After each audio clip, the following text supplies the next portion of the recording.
Hai, Assalamualaikum warahmatullahi taala wabarakatuh dan salam sejahtera. Bertemu kembali dalam channel Cikgu Jumrah. Okey, baik. Jadi kali ini saya ingin kongsikan sedikit tutorial untuk mencipta satu pengalaman baru dalam menjalankan PDPR bersama anak murid selain kita menggunakan teknik YouTube, Google Meet dan sebagainya. Jadi hari ini saya nak kongsikan bagaimana kita nak menjalankan PDPR melalui Telegram. Okey, baik. Jadi nantikan. Jom.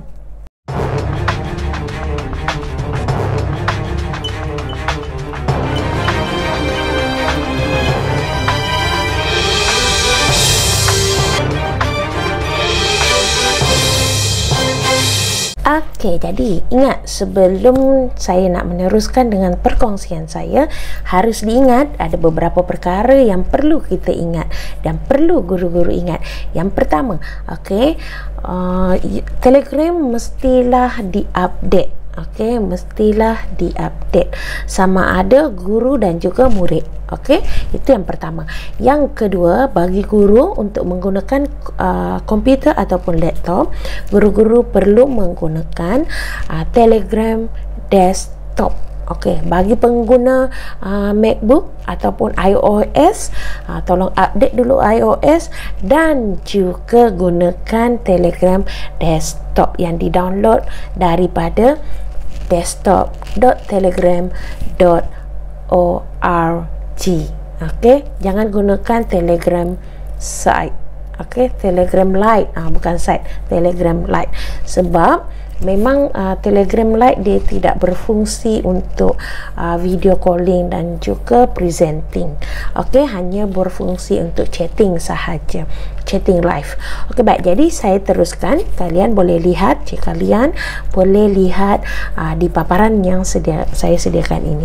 Okey, baik. Jadi kita lihat apakah yang berlaku. Okey, baik. Jadi seperti yang saya katakan, download desktop.telegram.org. Download di sana. Okey, baik. Bila saya dah download, dia akan keluar begini. Okey, baik. Jadi pastikan cikgu-cikgu sudah mempunyai grup kelas yang kita nak buat PDPR. Okey, jadi contoh, saya berikan contoh di sini, kelas 4 Alamanda hanya ada 2 murid, iaitu saya, cikgu dan juga suami saya. Saya pinjam suami saya sekejap, ya. Okey, baik. Jadi di sini paparannya kita lihat di dalam kelas ini, grup kelas kita ini, okey, ada di sebelah ruang search ini ataupun butang search tu ada yang seperti macam kata dialog, ada jalur 3 tu. Di sini yang kita perlu tekan.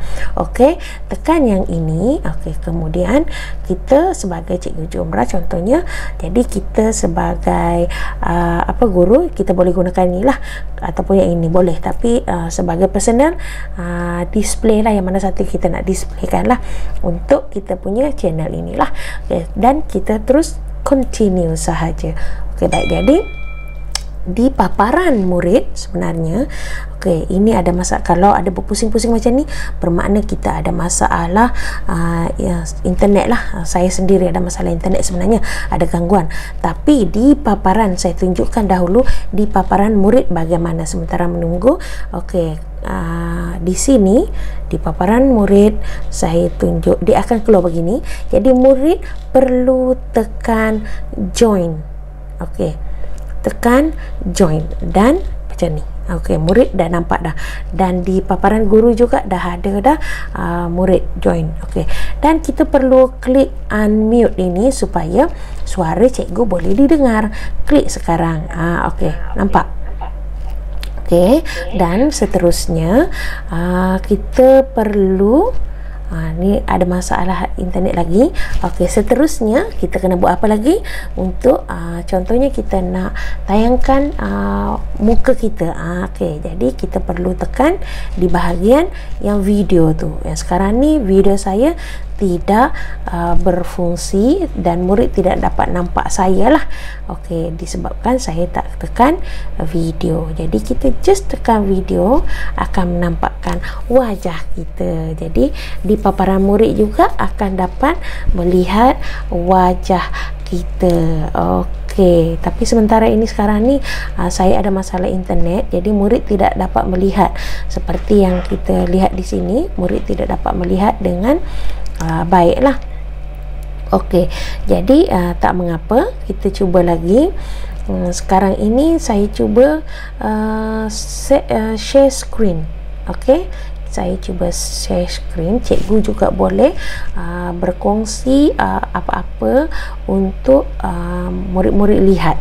Okey, di sebelah sini kita boleh juga mengajak murid-murid lain lagi lah. Kalau tak ada murid yang join lagi lah, di sini kita boleh invite lagi murid-murid yang lain. Okey, jadi murid masih tidak dapat melihat wajah kita sebabnya saya ada masalah lain ni, tapi tak mengapa. So kita just klik share screen ni. Nampak kita boleh gunakan skrin yang mana satu. Dia ada dua lah, sama ada kelas ni ataupun skrin satu lah. Kita boleh pilih untuk kelas skrin satu, contoh share screen.